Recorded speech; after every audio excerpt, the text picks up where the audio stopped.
just is messy nowadays. Right. And I love it. I'm here for it. Young and turn. I make chaotic R&B for all the chaotic or women. Let me not say.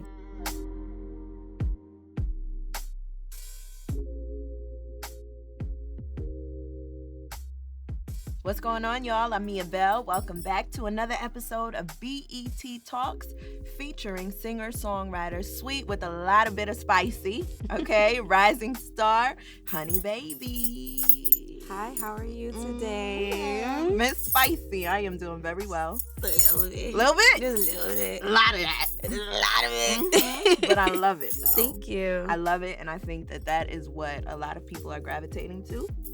The sweetness and the spiciness that you're giving us in your music, your lyrics, which we will get into. Because I want to know what you've been through to be talking the way that you talk, but I love it. She's messy. Mm-hmm. She's a messy girl. Now, how have you been feeling with all of the successes coming your way? You were signed, last year, 2023? Mm-hmm. And you are moving very strong these days. And you're no stranger to BET because you did perform at the Soul Train Award. Yes, I did. I don't know. Everything just feels really good. I think it's going at a really good pace. It's not like too fast to where I can't catch it. It's not so slow to where it's like, what the is going on?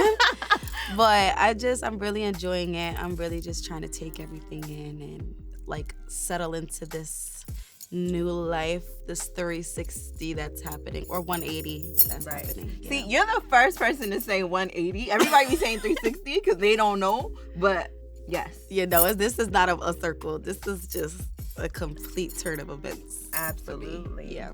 Now, you mentioned that it's not going as fast, but not as slow, and it's almost in the middle where you can catch it all. Yeah. Is that how you expected it to be? I didn't know how I expected it to be.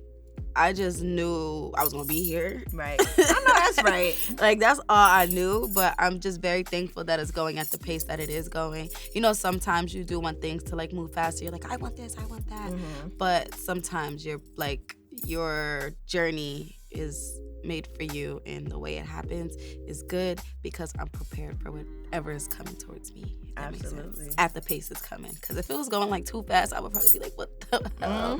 What the fuck? And then the way that like social media and people just catch on to things and make things the way they want to make it, I think you're going at the perfect pace. Yes, because I definitely be on there. Wildin'. Yup. I sure do. I sure do. Mm-hmm. Real bad. Right. Now, let's take it back to the early beginnings when you discovered that you had this voice. Who told you you could sing? Nobody. Me. That was all you. Mm-hmm. I thought I was Hannah Montana. I know that's right. And I probably sounded so bad when I was younger, but I didn't care. Whatever I give you, you're going to take. Right. That's how I was in the house. But I don't know. I figured I could sing on my own time. Mm-hmm. And nobody could tell me different. And then you started writing, or this is something that's always been natural to you, I would assume, right? Yeah, nobody's ever like taught me how to write a song or like properly told me how to use like metaphors and shit like that. Mm-hmm. No, it was just like, I feel this way, and this is how I want to describe it, and this is how I'm going to say it, and this is the way I'm going to say it, and then here you go. Yeah. Yeah. When you listen to other artists growing up, who were some of your favorites that had melodies and just tone that you really rocked with and admired? I didn't like really start admiring people for real until I got like older, because I was just listening to a lot of different music. So I liked a lot of different things. Right. And then as I got older, I started to like really gravitate towards certain people. Like, okay, I really love the way that they do it, and I'm really listening to the things that they're saying. Mm-hmm. Like Drake and like Kehlani, and like when I was in like 8th grade and like freshman year, like Party Next Door and stuff was coming out. Mm-hmm. So that's the era. He's of back music. with some new stuff too. Yeah, but his sound like definitely changed compared to when he first started. Right. But like that was like my era of like really being like, all right, let me pay attention to what people are really, really doing and really, really saying and how they're doing it, and watching people's journeys and watching how this person got discovered and what happened after they got discovered. Right. And how was their journey going and what's their process. That's the age I started to like really pay attention to things. Other than that, I was just listening. And doing you. What are some of the out of the box things that people would never think that you would listen to that you were so into? I was big on pop music. Really? Very big on pop music. And like alternative like pop music or like alternative like rock, like Paramore and like Avril Lavigne. Of course, Paramore all the way. Exactly. Like I listened to Katy Perry a lot when I was younger. I love Natasha Bedingfield. Yes. I also really like Sam Smith. Love Sam Smith. Clean Bandit. Like I don't know, like deep in your music bag. Deep in my music bag. Like I really genuinely do enjoy like pop music. It's not the same no more though. So like the pop that I feel like pop changed after like 2015. Right. It got like a little like iffy. Like you gotta really find what you like. Yeah. But I also really enjoy Sabrina Carpenter too. Okay. So, yes. Like I be in my pop bag. A lot of people don't know that. See, all of that makes sense to me though. Yeah. And then the way that you incorporate, you know, elements of yourself into it, that's what makes it all you, for sure. Yes. And the bag that you just explained was very emotional too. That was like the pop emotional era. Yo, literally, so bad. Oh my God, Avril Lavigne was crazy emotional, and Katy Perry too. Right. Like her 09 era. Yeah, so we're getting a lot of that from you in this new era, in your way, of course. Now, before we jump into the music, I do want to see what got you here, and you know, getting signed to Atlantic, that's a huge deal. I know you went to cosmetology school, and you didn't get to try your skills on anybody yet, did you? No. Okay. What happened with that?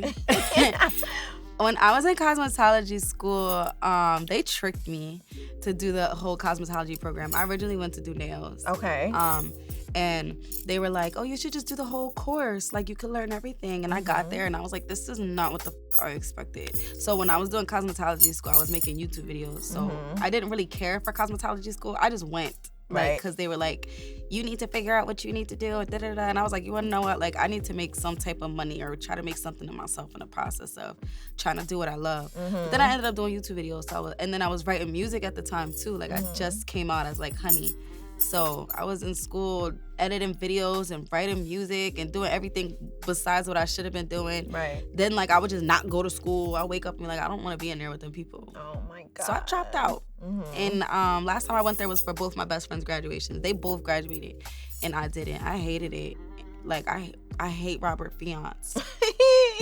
Bad. I hate them so bad. Oh my God. It was like being in high school with a whole bunch of old women. Oh my God. Yes. It was like 18 to like 40. Oh my God. And the old women were so bad. I was like, oh my God, y'all are catty. I ain't like that. Yeah. The cattiness comes in every space. It don't matter what space you in, it's gonna be there. Cosmetology too. Oh my God, that's the cattiest place. If y'all wanna find some drama, go to cosmetology school. The men too. They sassy in there. It was just like, oh my God, dramatic. Oh my gosh. So what was your family saying when you decided to say no more to cosmetology school and pursue you?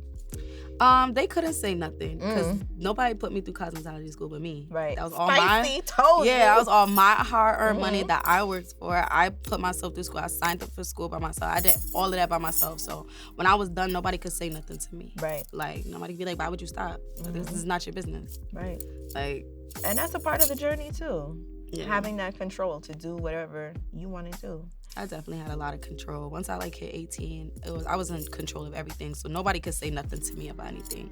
Like my family definitely was very supportive though, of like certain decisions I made. Like I'm trying to, you know, keep money in my pocket and keep a roof over my head and make sure I'm eating. As long as I ain't selling no coochie, right? We good. Right. What do you think made you that independent so young? Because when I look at like 18-year-olds these days, it's so different. It is. Yeah. They're a lot more sheltered, I feel, in certain aspects. Yeah. I got a lot of support from my, like I lived with my stepmom for a while and she supported me a lot, but I couldn't rely on my parents to do things for me. I couldn't rely on my mom to give me money if I needed it. I couldn't rely on my mom or my dad or my stepmom to like put me through school. Like my stepmom was mad of us and my mom was kind of just like doing her own thing and I don't really talk to my dad, so how else I'm gonna get it? Yeah. I gotta get it by myself. And I don't like not having money and I don't like being broke and I don't like feeling like I'm not doing nothing with myself. And then also my friends, they like got stuff going on. Like they're successful in their field, so it's just like I'm around people that are doing what they need to do, and I'm also looking at things that I don't like, types of people I don't want to be. Like I don't want to be a bum. I don't want to have nothing to my name. I don't want to like leave the earth and have nothing and nobody know me, and like I just left behind nothing. And then I got a sister and like nieces and nephews. It's like I gotta get it on my own, so then when they're a certain age I can provide for them, so they don't have to be as independent I was at a certain age. Like, I feel like 18 you should be able to be sheltered. At 18 you're still a kid, like you're still figuring out life. Like I don't feel like my sister should have to put herself through school. No, that's crazy if that's what she wants to do.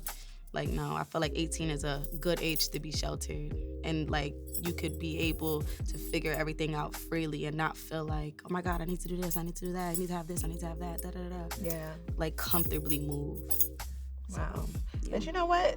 It took you exactly where you needed to go, and that's exactly what we're doing. Period. So the deal came next. How did they discover you?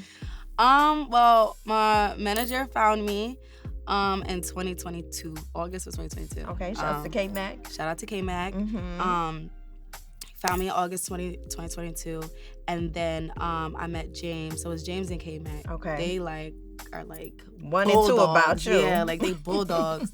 So we linked with James in December. Was this all through a DM?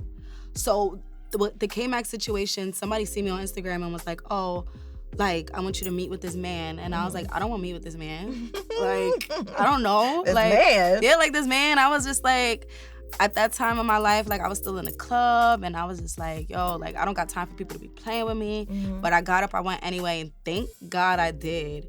And then he was just like, you know, like, give me 6 months and let's just see what happens in 6 months. Right. So I gave him 6 months, and I was signed in 6 months. So we partnered with James in December. So I'm signed to Rebirth, Art at War, and Atlantic Records. Okay. And yeah, so I signed in January. We like gathered the rest of my team in March, and then March was like when everything started to happen. Because like when you first get signed, you don't just get up and, oh my God, everything's happening. It don't work like that. Yeah. Like, was that a surprise to you? No, it wasn't. At this point, you already knew. Yeah, I did a lot of research. Like, just like people go to college and they research, I researched what I was getting myself into for a very long time, because I didn't want to put myself in a business or try to pursue something and then it just be like OD crazy and I don't know what I'm getting myself into. Right. So I watched a lot of interviews of people talking about a lot of bad things and a lot of good things to make sure this was something I really, really wanted. Way before I even got discovered or anything. But that's what happened, and I got signed, and boom, here I am today. Now, I feel like a lot of people, especially young people, when they aspire to do the things that you're doing, you know, they wonder about perspective. Where is this person from? How did they get here to there? And your story's super relatable, and you're doing it in your hometown, you know, the tri-state area of Jersey, New York, Connecticut. You're getting a lot of love. Thank God. What a place for it to happen, right? Yeah. What are your peers saying? The ones that you went to Cosmetology School with and the club, hello? Oh my God. Oh my God. So all the like people that I grew up with in like Asbury, I think a lot of people are in shock, like that a lot of things are going on. I do receive like a lot of support, but I think a lot of people are in shock because when I used to run around and I used to be like, yeah, I'm gonna do this and I'm gonna do that, I don't think nobody really believed me.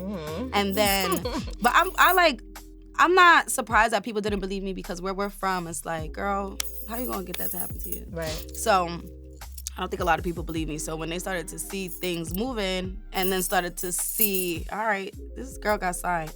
And then she got signed, now what's next? Oh, now she's on the radio all the time. Right. Oh, now she's on the Soul Train Awards. Oh, now she's on tour. Now she's doing this, now she's doing that. And it's just like, wow, you really did that. Yes, I really did that. And that goes to show, like, you sometimes really gotta believe in people when they tell you things. Then you won't be in such utter shock when you see them make it. Right. But yeah, and then everybody that I was in the club with, I don't know, they just, when they see me, they be like, oh my God, like, girls in the club is fake. Have you been back to the same club that you used to work at? Well, my friend, she still is in the club, so I went there one time to go see her, and it was just like, everybody was like, oh my God, like, da-da-da-da. Right. Man, that club. That club. In that cosmetology school. In that cosmetology school. Both of them didn't give a about me. them. And I ain't never going back in there. Right. And you survived it. Hell yeah. I did cosmetology school for under a year, and I was in the club for under a year. I only gave myself under a year to do it because I'm not staying in there. I was this big. I had no business being in there. Yeah. I'm happy you realized that, and I'm happy that you're in the space that you're in now. Yes. Now, when it comes to the music, 3 words, 8 letters, we're getting a deluxe, right? Yeah. Now, everyone knows you for Touchin', which is all on the radio, WBLS, Hot 97. We're hearing it in the clubs. Writing those lyrics. We got a lot. We're going to go toxic first, and then we're going to go soft, because you do have some softness in you there somewhere deep down. It is deep down in my soul, I promise. I'm not that aggressive all the time. Now, what is Honey Baby like in relationships? Because this is what I hear from you when I listen to your music. It makes me curious. In a relationship, I feel like it just could go one or two ways. I'm very young, so I tend to do a lot of young girl shit. For the plot. Like, yeah, for the plot, just for the story. I am really loving though, but I am very, closed off in the same sense. I don't do, really good with relationships. I don't like to take things too serious either. I've always been like that. And I'm just I'm toxic. I'm not gonna lie to y'all. I'm toxic. Leave me alone. You don't want to fuck with me. She'll break your heart. Yeah, just leave me alone. Right. I'm gonna do something. Right. I'm gonna end up doing something. And you're not gonna like it. And you're not gonna like it. Or they might. Who knows what people nowadays? I don't know, man. People make me nervous. So Touchin', you're sampling a classic, and with that classic, you now have a remix. Busta Rhymes is on Touchin'? How did that happen? I seen clips on Instagram with you guys in the studio, and just seeing that moment and your energy feels so good. Now, how? I don't know. I was eating at Legos, and James came back to me and was like, pack your shit. We gotta go see Busta. I'm like, what are you talking about? Don't play with me right now. I just want to eat my chicken wings, and I don't got time for y'all to play with me. But we ended up go meeting him, and we got to chop it up with him, and he sat down and told me about all the people that sent him the song, since it first came out, and he's really close with James too, so that was another thing. So I think that's kind of how the play really, really happened. After people sending it to him for so long, and him sitting on it and hearing it over and over and over and over and over again. And then James was on his ass too. Right. So what we doing? What's up? A lot of people that knew him personally was sending it to him, and then he was he didn't want to hop on it just right away, and then it's one of his classic songs. So he said he didn't want to just not give what people would expect. Right. But yeah, it was amazing. I was like, oh my God. And you did that. You also added your label mate, Callie, onto the record too. And she did her girl thing on there. Yes. Now, besides Touchin', you got some other joints on there that I was saying to Jamila. I seen her the other day at Legos, and I'm like, okay, I love Touchin'. I love, all of that. But power. I don't know what I can and cannot say on here, but power. Y'all need to go listen to that. Because whenever you need to get in your bag as a woman, when you stepping out, I feel like that is the go-to song. And I want you to kind of walk us through just your process in writing in general, because I feel like it's very real and subjective to you.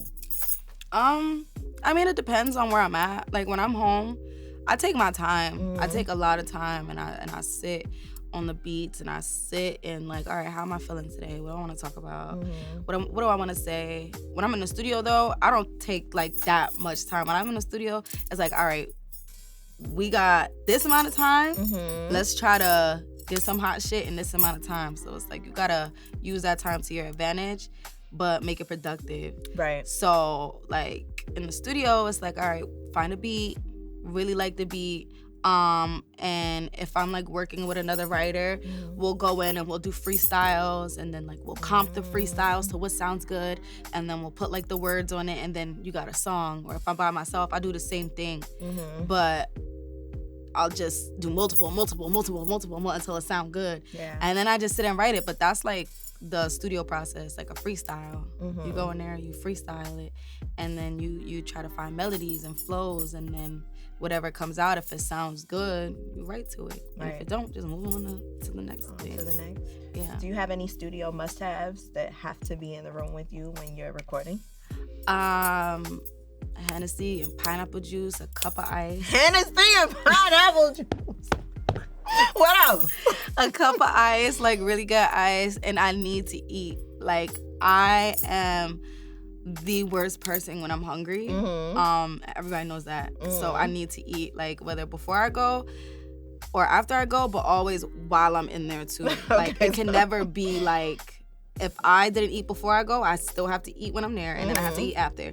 If I ate before I go, I'll probably eat like 2 hours later instead of just like right when I get there, and then I'll eat again after. And then you'll be okay. And then I'll be good, but I always have to have food in there, always. I'm always hungry, and I'm not a fun person to be around when I'm hungry. Oh, man. I get quiet, I get Yeah. I be feeling bad for people when they're around you. That's the when team, I'm hungry. huh? Yeah, because I'm like, I just like, my energy's so nasty, and it's not like directed at somebody. It's only but you're it's hungry. just, yeah, the energy be so strong. It's just like, get this bitch away from me, because I don't want to be near her. Oh my God. Now, what is the feedback that you're getting from the ladies? Because you are dropping songs that are talking about taking their man. And I love it. I wake up to it in my head and I'll be like, Heavenly Father, I apologize. I'm going to pray first and then get back to effing him too. SWV sample. Well, shout out to Fresh, because Fresh actually brought me that song. But it's the feedback, it depends on what platform I'm on. Okay. So Tell me TikTok loves that song. Of like course they they do. love that song. Instagram? Oh no. They calling you all types of home wreckers? I'm a home wrecker. I make this type of music, and why are we making side chick music? And then you also have people in the comments like, well, what do you think about Barbara and Shirley? And what do you think Whitney Houston was talking about? And what do you think the original SWV song was talking about? But then people would be like, she's so vulgar though. Like, she's just so blunt, and she's just so this, and she doesn't make it sound poetic. Oh my God. Shut up. It's only about so many ways you could talk about taking somebody's man.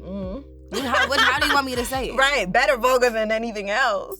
Like, but I got a lot more love about that song than I got hate, which I thought it was gonna be opposite, because it was like, I'm a new artist. They always gonna eat us up. Right. Until they really, really get to know us. They hate new artists when they first come out. I swear to God. Especially like R&B artists. They hate us. And then I'm vulgar about something. Like, I'm saying I'm him too. Right. So I'm like, oh my God, like, let me just prepare myself for what is about to happen before I even let it happen, because I'm the type of person, like, I feel like I can't let nobody just talk. I always gotta have something to say. Right. So I had to prepare myself to not say nothing, to just let everybody talk. But it was really like, it was a lot of, these bitches is messy nowadays. Right. And I love it. I'm here for it. Young and turn. I make chaotic R&B for all the chaotic bitches, or women. Let me not say bitches and hoes. Yeah. Yeah. I like that though. Chaotic. And you're free to be chaotic because, hey, why not? The men are. Yeah. Aren't they? The men are chaotic. And it's just like, all the rap girls talk about taking somebody's man or their baby daddy. So why can't I say it? Why? Because I'm singing, so I'm supposed to be soft and lovey-dovey? No, that's not me. No, that's not what I do. That's not what I does. And I'm not going to act like that's what I do and that's what I does. Right. Nope. And in the same breath, you give us duality. You give us, some softness. You have a joint called Trauma, right? Yeah. I mean, it's soft to a certain degree. Mm-hmm. But you're being honest about your journey and what you've been through. Yeah. That song is crazy. Oh my God, I remember making that song in the studio. Yeah. That's like a song I'd be like forgetting I have, because I don't listen to it. Why? Does it hurt you? Yeah, like I don't like reliving like traumatic moments over and over again. It's just like, it happened, it is what it is. Like, okay. And then like, as an artist, people ask you like all these questions, it's like you're forced to have to keep reliving the same things over and over again. Yes. So when you know what I'm saying? Right now on BET, relive the trauma. Relive the trauma on BET. But like, it was just like one of them things. Like when I listened to it, it's like, all right, like I don't want to hear that. I'm happy. I don't want to be in my house crying about trauma. I'm good. I'm living great. Come on. Right. No. You know what? The energy is there, and I love that you're giving it to us, and you're giving us the chaotic R&B that the women deserve, and it's going to take you places that we can't even imagine, because I feel like there's not too many in that space who's giving us the way that you deliver it too. Yeah, I don't think so either. And I listen to a lot of R&B artists, and I feel like everybody has a certain way of saying things. I think the most chaotic R&B artist is SZA right now. Yes. And like she's I can't wait for y'all to get on a joint together. Oh, it's gonna be so chaotic and so messy. Like she's the most like chaotic person I think I could say is an R&B, but I'm just more vulgar and upfront about it. Like way more vulgar and upfront about it, and that's cool. That's fine. I don't want to keep giving y'all hidden messages. Right. Y'all gonna understand what I'm saying the first time I say it. And get the full version of you. So you don't have to explain it in any other way. Exactly. Now before we get up out of here, tell the people what they can expect from this deluxe project. Because we getting some new joints on there. Yeah, definitely some new songs. It's 3 different vibes, I want to say. Very fun and colorful. Pink. Yes, a lot of pink, a lot of blue. Then very red. Like anger, but in a very poetic way. Like that's where I get a little bit more poetic and ballady. I have no ballads out right now, so a ballad is coming. And then what color would I say this is? Like orange. Yeah, like boppy. It's just really boppy and like it makes you just wanna. Yeah. And it's a reintroduction of you. For those who don't know. For those who don't know, because a lot of the music that I've been making now and a lot of the music that is gonna drop after the Deluxe 2, I think would be a better way of describing my sound. I wouldn't necessarily describe the first half of the EP would be my sound. I think it's just the introduction to the things that I talk about, the things that I say, who I am. But when it comes to my real sound and the type of music that people are gonna get in the future, it's nothing like what's on the original EP, which is so exciting to me. Yeah, I can feel it. You're smiling as you talk about it. Yeah, we're ready for it. BET Talks, chaotic over here with Honey Baby. Period.